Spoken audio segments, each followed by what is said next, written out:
नमस्कार। आज हम पढ़ेंगे विशेषण के बारे में। विशेषण क्या है, विशेषण के कितने भेद होते हैं, विशेष्य किसे कहते हैं और विशेषण की कितनी अवस्थाएं हैं। विशेषण क्या है, ध्यान दीजिए। बगीचे में सुंदर फूल खिले हैं। फूल के सामने जो रेखांकित शब्द है वह सुंदर है। फूल की विशेषता बताई जा रही है सुंदर।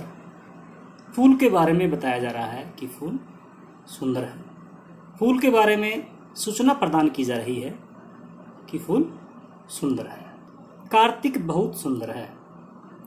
कार्तिक के बारे में जानकारी दी जा रही है, बहुत सुंदर। मुझे गरम चाय पसंद है। चाय की विशेषता गरम। चाय के बारे में क्या बताया गया है, गरम। नदी के किनारे अनेक पेड़ खड़े हैं। पेड़ की विशेषता अनेक। कार में 10 लीटर तेल डाल दो। तेल की विशेषता, तेल के बारे में जानकारी 10 लीटर।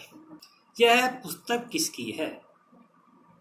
पुस्तक के बारे में क्या जानकारी मिल रही है, यह अर्थात पुस्तक की विशेषता यह।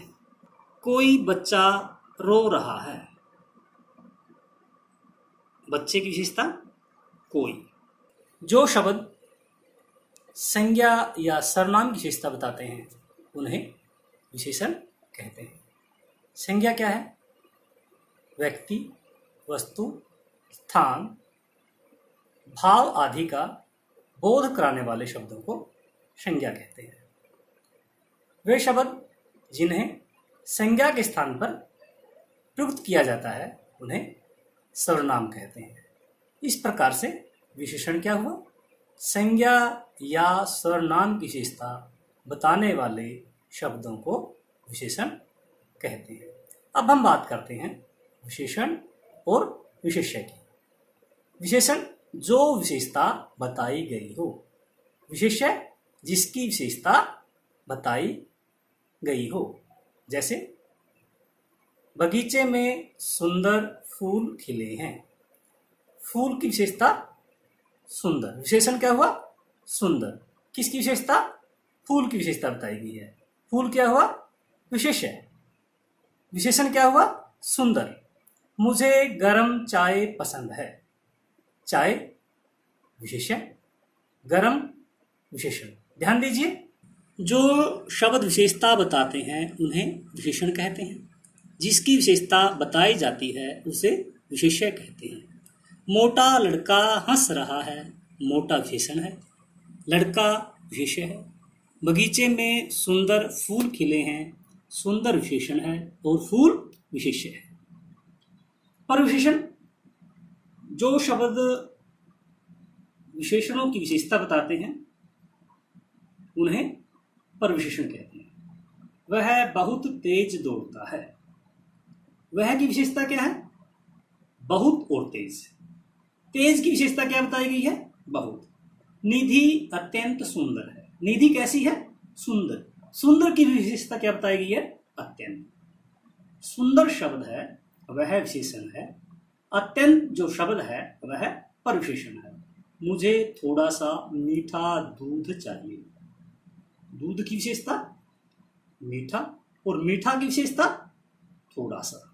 लगभग 10 विद्यार्थी प्रधानाचार्य से मिले। वह बहुत बेईमान है। वह बेईमान है। बेईमान विशेषण है। वह बहुत बेईमान है। बेईमान की विशेषता बहुत। तो परविशेषण क्या हुआ, बहुत। इस प्रकार से जो रेखांकित शब्द हैं, बहुत, अत्यंत, थोड़ा सा, लगभग, बहुत, ये शब्द क्या है, परविशेषण, क्योंकि ये विशेषण की विशेषता बता रहे हैं। अब बात करते हैं हम विशेषण के भेद की। विशेषण के 4 भेद हैं।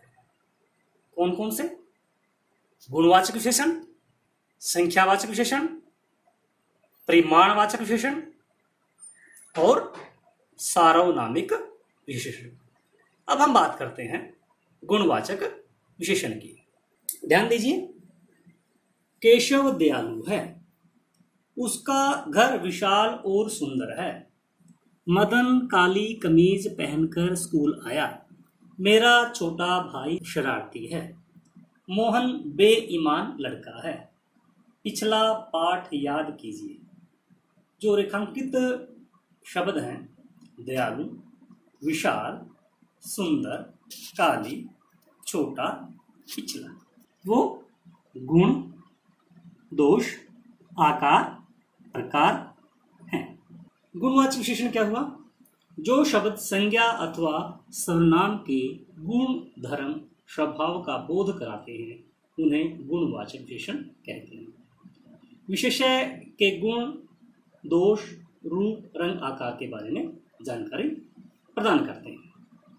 गुणवाचक विशेषण के ये प्रकार हो सकते हैं: गुण, सरल, योग्य, ईमानदार, दोष, बुरा, कठोर, दुष्ट आदि, रंगरूप, गुलाबी, सुंदर, आकर्षक, आकार प्रकार, लघु, दीर्घ, चौकोर, अवस्था, बलवान, कमजोर, रोगी आदि, स्थिति, अगला, पिछला, स्वाद, खट्टा, मीठा आदि, गंध, सुगंधित, गंधहीन, खुशबूदार।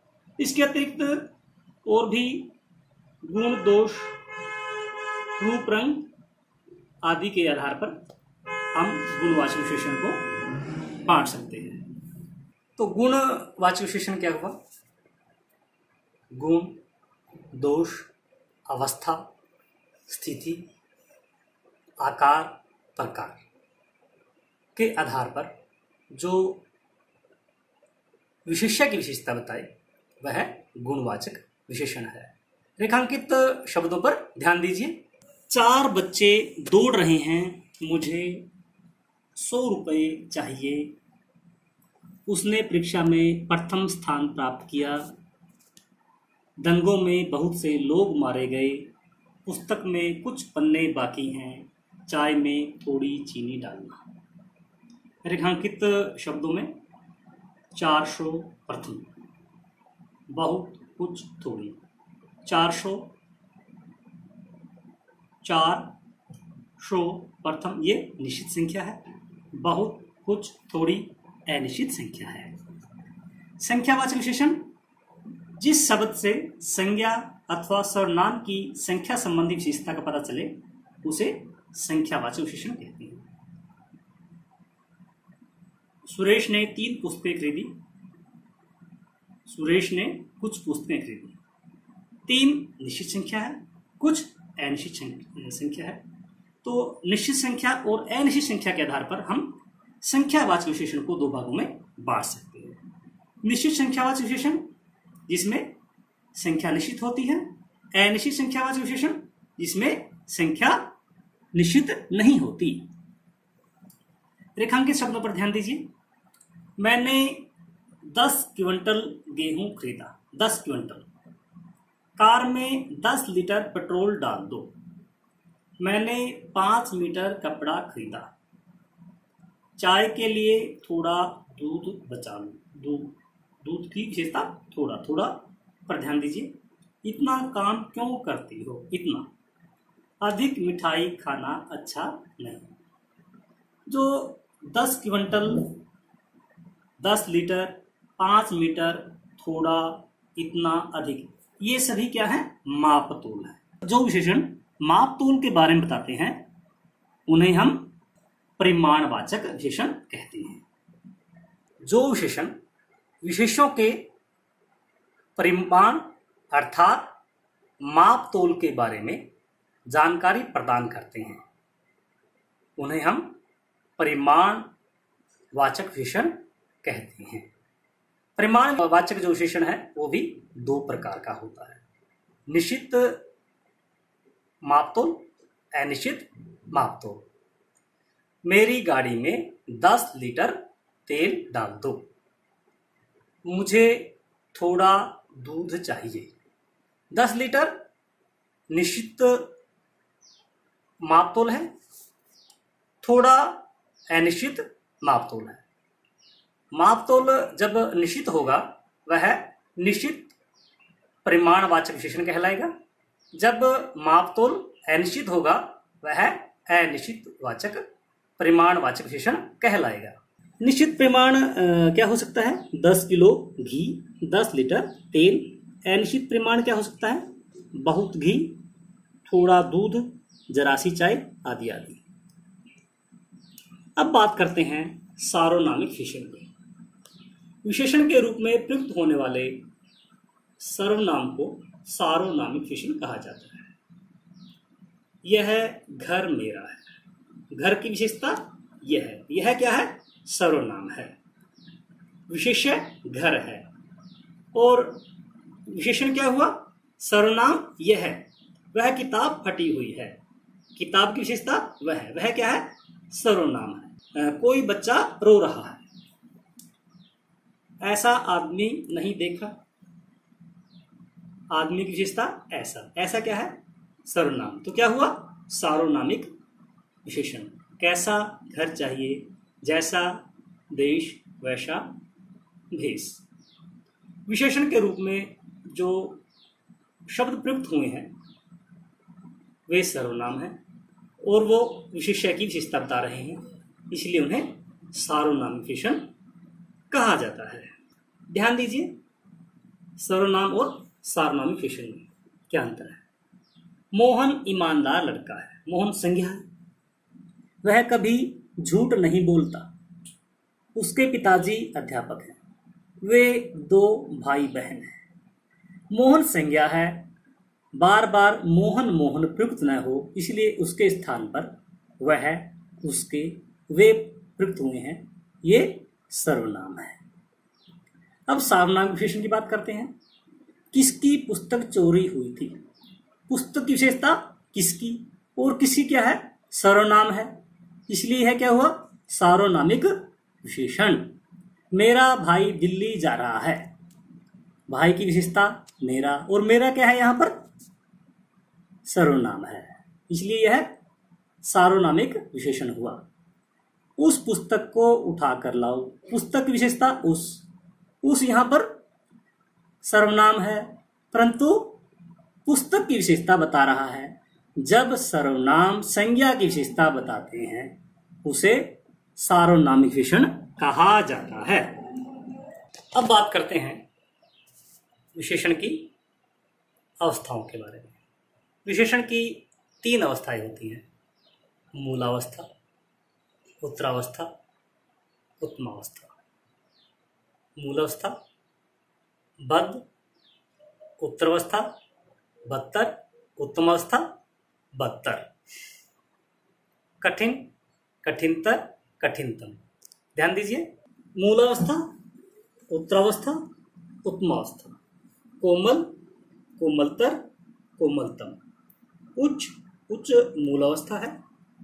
उच्चतर उत्तरावस्था है। उच्चतम उत्तम अवस्था है। सुंदर, सुंदरतर, सुंदरतम। महान, महत्तर, महत्तम। अच्छा, बेहतर, बेहतरीन। बद, बदतर, बदतरीन। इस प्रकार से आज हमने विशेषण क्या है, विशेष्य क्या है, परविशेषण किसे कहते हैं, विशेषण के कितने भेद हैं, सार्वनामिक विशेषण और सर्वनाम में क्या अंतर है, विशेषण की अवस्थाओं के बारे में जानकारी हासिल की। अगले उपविषय के साथ जल्दी मिलते हैं। बहुत बहुत धन्यवाद।